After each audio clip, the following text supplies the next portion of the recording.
ဗမာမတွေတော်များဆောက်ပြင်းကြီးတယ်ဗမာမတွေတော်များဆောက်ပြင်းကြီးတယ်ကိုစတောက်လို့ကိုမလုပ်ချင်ဘူးကိုဘွားကိုမနေချင်ဘူး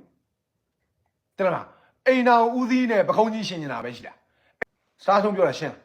မြန်မာပြည်အမျိုးကြီးတော်များများဘဝမရှိအရင်တော့အပြိုဘဝတော့ဘဝရှိခဲ့သေးတယ်အိမ်တော်ကြလဲကြောက်ဘဝမရှိတော့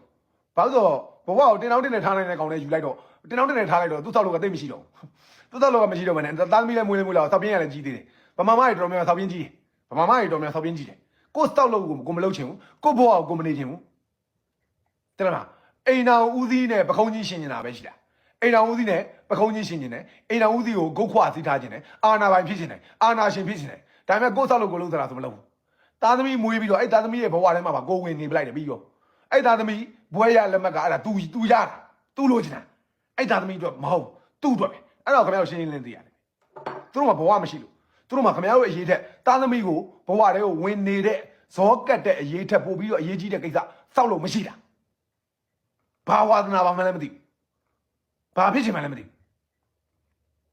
မိမတော်များမြန်မာရှိတဲ့မိမတော်များဖြစ်တဲ့ပြဿနာအဲ့ဒါသားသမီးအိမ်အောင်ကြတဲ့အထိအိမ်မိမတွေလိုက်ပြီးပါနေရဆိုအဲ့ဒါအဲ့ပြဿနာသားသမီးခမီးမွေးတဲ့အထိယောက်ျားတဲ့တိုင်းမိမတွေကပို့ပါတယ်အဖွားကြီးကပို့ဆိုးတယ်အဖိုးကြီးတွေတော်သေးတယ်အဖွားကြီးတွေပို့ဆိုးတယ်ဆိုအဲ့ဒါကြီးသိပြီလားသူတို့ကဘဝ own their own life မရှိဘူး they never ever had it သူတို့ဘဝကိုပိုင်ဘဝဆိုတခါမရှိဘူးမိဘအပြိုဘဝတော့လည်းမိဘတွေလက်ထက်မှာဘိုင်းကောင်းကြောက်ပြီးထားခံရတယ်အိမ်အောင်ကြတယ်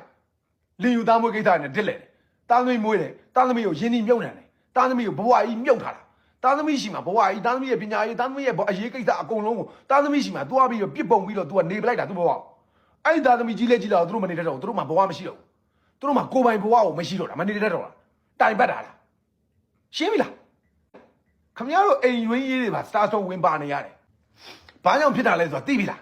ခင်ဗျားတို့ရောက်ခမကြီးတွေနဲ့ခင်ဗျားတို့ချွေးမတွေဘာပြဿနာတက်တာလဲသိပြီလားခင်ဗျားတို့ချွေးမတွေခင်ဗျားတို့ရောက်ခမတွေနဲ့ဘာပြဿနာတက်တာလဲသိပြီလား generation ပြဿနာကလည်းပုတ်တိုက်မှုကလည်းအကြီးကြီးဖြစ်နေတာယဉ်ကျေးမှုမတူတဲ့မျိုးဆက်တွေရဲ့ယဉ်ကျေးမှုပုတ်တိုက်မှုကလည်းဒီမဆလာခင်မှာလူလောက်လာတဲ့နောက်ဝရခင်မှာလူလောက်လာတဲ့နားဘခင်မှာလူလောက်လာတဲ့လူတွေရဲ့စောက်ကျင်းနဲ့အခုနောက်ပိုင်းလူတွေလည်းမွေးလာတဲ့လူတွေရဲ့စောက်ကျင်းကမတူတော့ဘူးအခုယနေ့ခေတ် generation Z တွေတဲ့20ကျော်တွေဖြစ်နေပြီမတူတော့ဘူးစောက်ကျင်းကိုမတူတာအဲ့တော့ generation Z ချွေးမနဲ့အဲ့နာဝဒနာဘခင်မှာလူကြီးလူလောက်ကြတဲ့ရောက်ခမနဲ့မတက်ကြတော့ဘူးကွန်ရင်တက်တော့တာပဲလက်တယ်တွေ့ပြီလားကွန်ရင်တက်တော့တာပဲသူတို့ခင်ဗျားတို့နားလဲတဲ့အကြောင်းဘာမှမရှိသူတို့ကိုသူတို့အောင်နားမလဲတာတော့ခင်ဗျားတို့ချစ်ရခင်ရသူတွေကိုခင်ဗျားတို့လူပြန်ဖြစ်စေခြင်းနဲ့ဆိုရင်လူတူစိတ်ဝင်နေနေတတ်စေခြင်းနဲ့ဆိုရင် share ပါဒါဟာလက်ဆောင်တစ်ခုပဲတန်ဖို့ဖြတ်လို့မရတဲ့လက်ဆောင်တစ်ခုပဲ Star Zone Show ကို share ခြင်းဟာခင်ဗျားတို့ချစ်တဲ့ခင်တဲ့လူတွေကိုထိတ်ခဲလောက်တာပဲဂယုစိုက်တာပဲစိတ်ဝင်နေတွေကိုကဲတင်ခြင်းဟာလူဘဝကိုကဲတင်တာပဲလူတယောက်ရဲ့ဘဝကိုကဲတင်တာပဲလူတယောက်ကိုအသိပညာပွင့်လင်းအောင်လုပ်ပေးစေခြင်းဟာဒါဟာကုသိုလ်ကောင်းမှုတစ်ခုပြုတာပဲပတ်စံနဲ့လဲလို့မရတယ်ကုသိုလ်ကောင်းမှုပဲ